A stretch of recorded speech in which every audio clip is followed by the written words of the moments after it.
we look at the 5 cases, 6 months from now, a year from now, let's assume all 5 of them go to trial. He's guilty of 3 so far. Wait, what do you mean he's guilty of 3 so far? Well, he's been convicted of 3, sorry. What do you mean? No, he hasn't. I love this. E. Jean Carroll was guilty. That was not a conviction. That was a civil case. Okay, well, yes, so that's what I'm talking about. So that okay, but there's a big difference. It's still, he was convicted. He was guilty of that. He got a settlement. In the Trump organization, they're guilty there. That, okay, again, was still civil, liable. Yes, of course. But these are the cases we're talking about. And in the third one... she's a lawyer, right? Yeah, of course. And in the third one, I'm just talking about the 5 cases. Yes, some are civil, obviously, and some are not. Some are criminal. But if we look at all 5 cases... You said 3 convictions. Now you're walking it back. I'm not walking it back. There's 3 in which he was... You should walk it back. Okay, I'm so glad Megyn is here. Of the 5, 3 of them, he's either guilty or... You got a bad result. Yeah, got a bad result. There are 2 more. If he is found guilty of those 2 more, Megyn, and 5 of 5, he had a bad result, way to frame it, will you chalk all 5 up in your mind to 5 different jurisdictions, 5 different prosecutors, 5 different juries and or judges, all conspiring to get him? 100%. Okay. Yes. That's all I wanted to hear your answer to.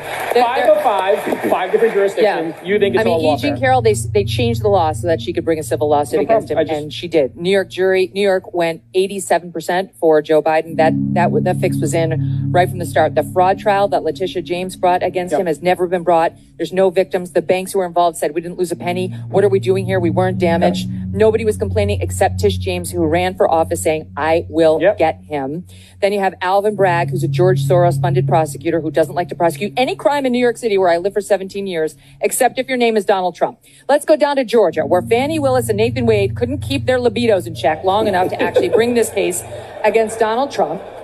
It's a repeat of what was happening in January 6th up in the case with Judge Chutkan, who loathes Trump and has sentenced almost every J6 defendant to way more jail time than their counterparts would get. Those are falling apart because of presidential immunity, which was handed down by the Supreme Court, who said you cannot bring a criminal case against a sitting president for any official act. Those cases have been gutted. Also a Supreme Court ruling saying the same on January 6 defendants in general.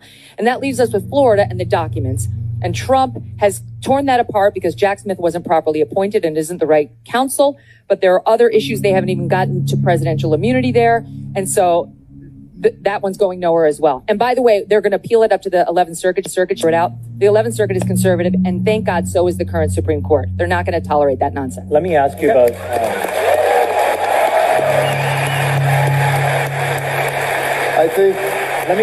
I think Jay Cal just lost his right to ever bring up lawfare again. We're done with your bullshit. It's over. I didn't give... We're not here to hear my opinion.